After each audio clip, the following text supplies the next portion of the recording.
Hello, and welcome to As Built, the podcast from Graphic Machine about architecture firms, buildings, and how both get built. I am your host, Brian Jones. With me is your co host, Patience Jones. Hello. Today's episode is the next in our series about the Nelson-Atkins Museum of Art International Design Competition. Our guest today is Annabelle Selldorf of the firm Selldorf Architects. Welcome to the podcast. Hello, Brian. Hello, Patience. Thank you for having me. So we'll start off by asking you to tell us about your firm. So, Selldorf Architects is located on Union Square in New York City.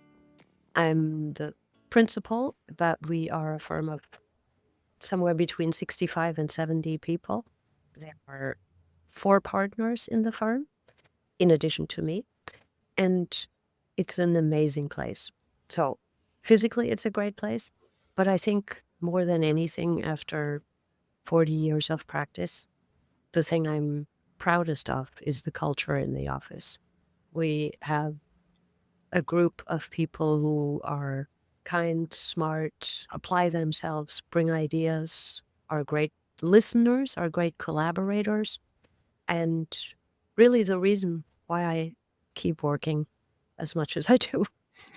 Oh, I should probably add that Union Square is a wonderful square in New York City. It really is at the intersection of where downtowners say uptown begins. We are exactly on 17th Street on the north end of the square.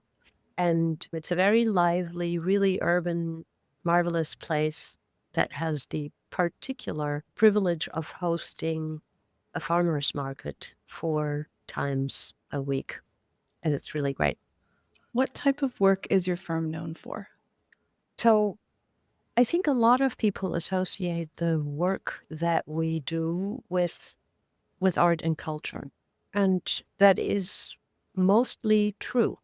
But sometimes when people ask me, what do you do in architecture? I say, anything anyone is willing to pay me for. But what is really the truth is that we do a wide spectrum of work that is that brings us interest. And, architecture is a tough profession, so the professional part of it is very important to us. And I am not kidding. We do have to pay the rent. So, there is a kind of the professional aspect to how you choose work. For us in particular, I would say people come to us because we are everybody would say that of themselves, we are very thoughtful. What that means is our work is not characterized by wild gesture and by form as much as, I would say, by content. And that includes new buildings, and oftentimes also we have done renovations and restorations. And some people think that's a particular specialty. I would say it's a kind of disposition to think about not just repurposing, but appreciating context and history or legacy, if you will. And increasingly, we can say that we don't want to dispose of buildings if we can revitalize them. And to me, that's a very interesting way of thinking about life, really. I try to revitalize all the time. What is one of your favorite projects to have worked on and why? In truth, one is in love with every project for a particular reason. And having, a long life of practice, my friends would make fun of me because I always have to fall in love with the clients, the site, the task. And that never quite goes away because it keeps you focused, it keeps you energized, and it keeps you dedicated to something. But I thought about your question a little bit in terms of of the impact the project had on me and on our practice. And the Sims Municipal Recycling Project in Brooklyn's working waterfront, was particularly important because it represented something that wasn't about refined design in the first place, where somebody would praise your use of material or the intricacy of certain custom-made details, all of which to some extent project a kind of privilege, right? In Instead, this project was really about giving something back to New York, having a better understanding of the infrastructure that is around waste disposal, and really also the opportunity of making recycled materials meaningful in the world again. So this project was super interesting because I knew nothing about recycling. I had never done an industrial project like this. And many of the sort of regulatory and practical aspects of the project were unfamiliar to us. And it was wonderful to realize that the kind of disposition that we bring to all of our projects would not fail us in this kind of project either. We made a project for people.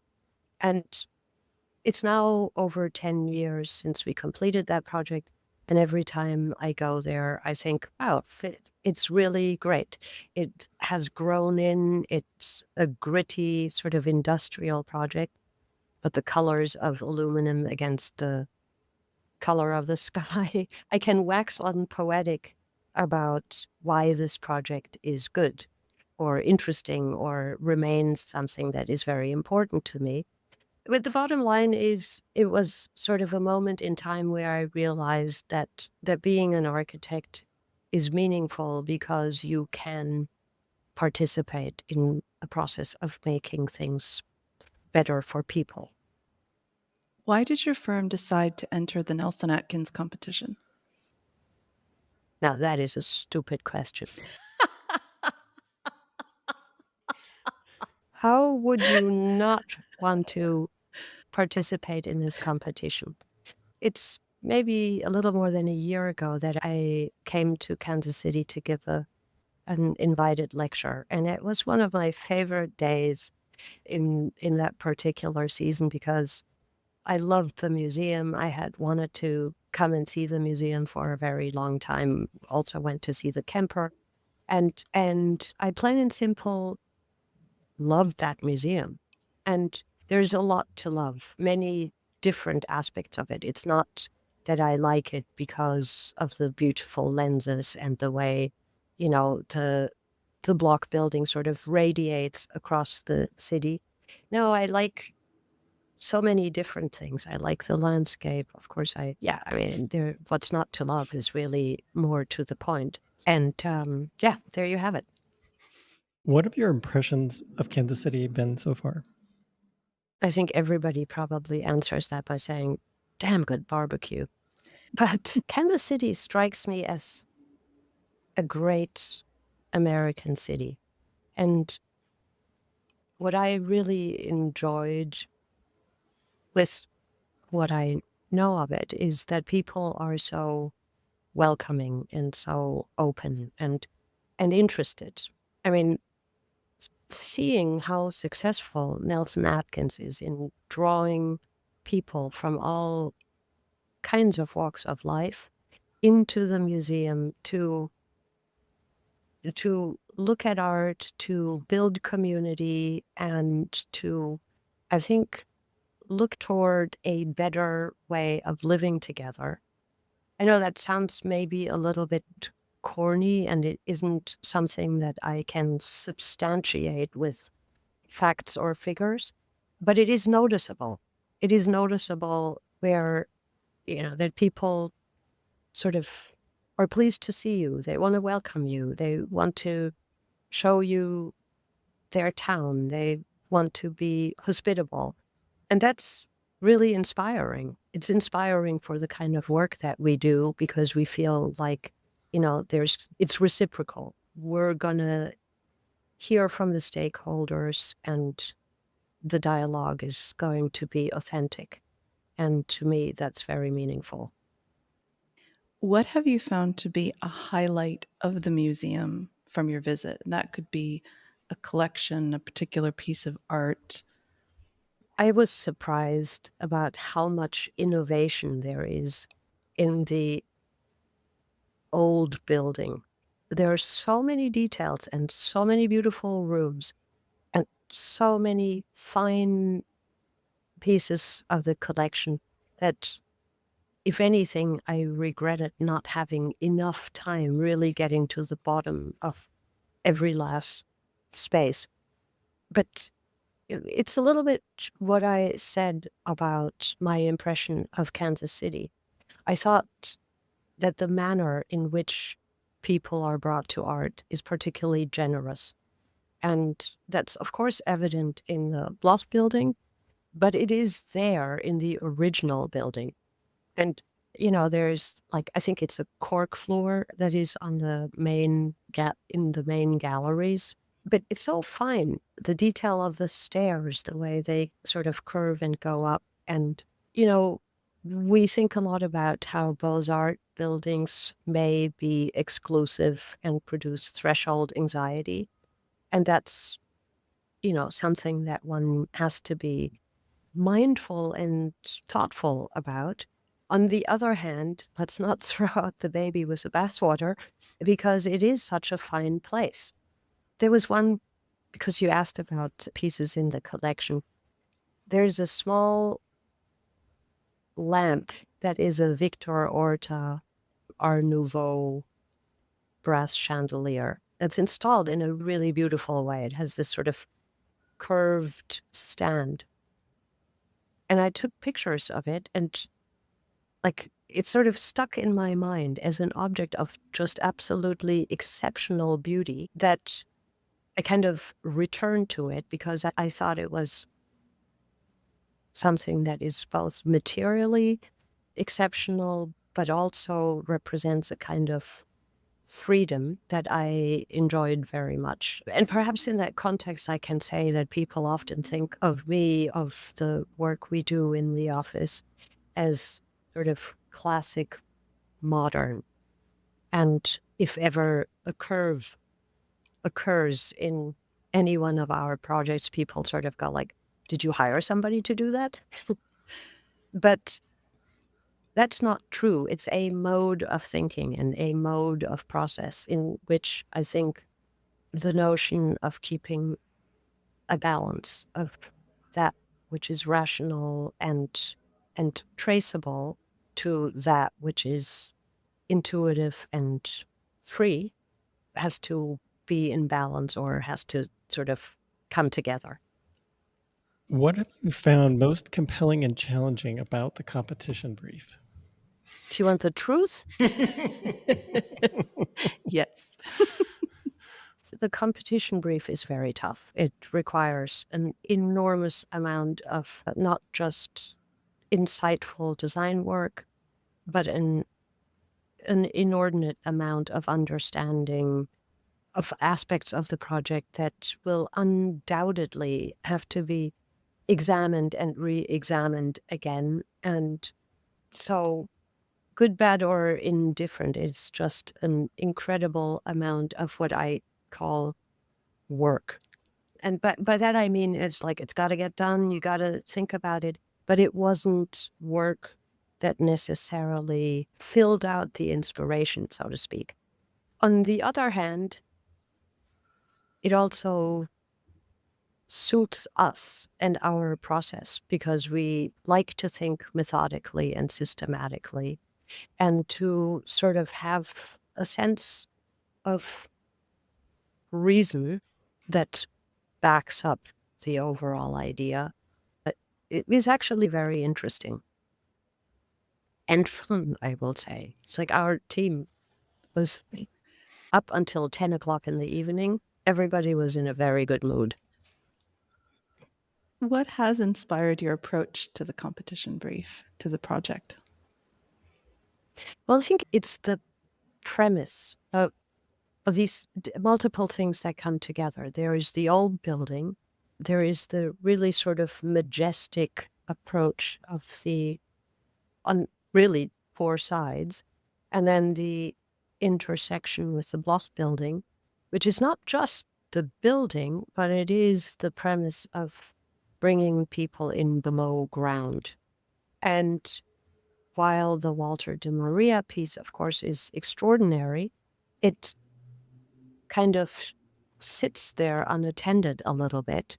And I will say that before I even entered the competition, I've always wanted to sort of make the forecourt to the building the main attraction. So offering a partner to the block building on the other side seemed not only obvious, but absolutely necessary. Then, how to make it work, how to make it be a real player in all of the ways in which the museum seeks activity, engagement, transparency, all those good things, was a lot more complicated what meets the eye, for the simple reason that you have to deal with the entrance into the garage and the attractive mechanical plant right adjacent to it. And that's like a high stakes game of chess to solve that in such a way that all of the bits fall into place. And I have to say, I'm incredibly proud that I feel like we got there. We figured it out. And in so doing, I think that the North Court and the South landscape have a much more interesting relationship to the museum as a whole. I think, we're working with our wonderful colleagues from Reed Hildebrand as partners in the project. And they were every bit as engaged with the entire design process, really. But from the get-go, it was about how do we connect the museum, the institution, to nature. And in some ways, our other partner in the project, of course, is Two Row Architects, the Indigenous architects who we already work with in Toronto, to kind of bring an elevated dialogue to how we connect to the land and the values of what we're doing here. And yeah, these conversations are very important for us, the team, but I think they're really vital for the museum and its future. So, speaking of the future, what trends do you foresee emerging in museum and/or cultural architecture over the next decade? Well, that is the question that every institution has to ask itself, and that I think about a great deal. But increasingly, I have come to the conclusion that certain trends are global, but they can only be answered locally, right? We can only connect to communities if we truly are curious about that community. And, making a museum for all in Kansas City is different than making a museum for all in Toronto or in London. Of course, there is commonality. And I think to begin with, I've used the word curiosity. And I think it's instrumental that we are curious about who the audience, who the visitors is. And we're not always going to get the same answer. So, when we do a great deal of writing and talking for the purposes of projects like this, and everybody talks a good game, the words become more and more ubiquitous, and they're by and large not critical, but all the visualizations, all of the vocabulary we use has to always be agreeable to everybody. Now, it's not that easy. And I think that the challenge is really that across museums that the authenticity of the need, desire to connect with all people is foregrounded. And I think every museum has a DNA of its own. Therefore, the answers to the questions, it's a little bit like homeopathy. The answers are going to be different, right? Do you know what I mean by when I talk about homeopathy? I think it's a sort of fantastic concept, right? That the solutions are different and elsewhere, and they're not always evident. You find them together. The problem and the opportunity with a competition such as this one is that it suggests that you have already found all of the solutions. And in my mind, the solutions are found as a result of learning more and more. And it's not just about whether the mechanical system has 3 or 4 pipes, but really about who the people are and how you can foreground the collection in different ways. It's remarkable what the Nelson-Atkins does in terms of public programming already and how incredibly porous, open, generous, and welcoming it is. But they too want to know more. And therefore, I think that all of the really incredibly intense thinking and working that we have done on this project can, by necessity, only be the beginning. And I don't want to miss out on the fun part of the dialogue, of learning things that you didn't know, didn't understand, and heard, etc. Well, I want to thank you so much for taking time out of your schedule and for spending time with us today. My pleasure. I'm really honored that you took the time to listen to me. Thank you.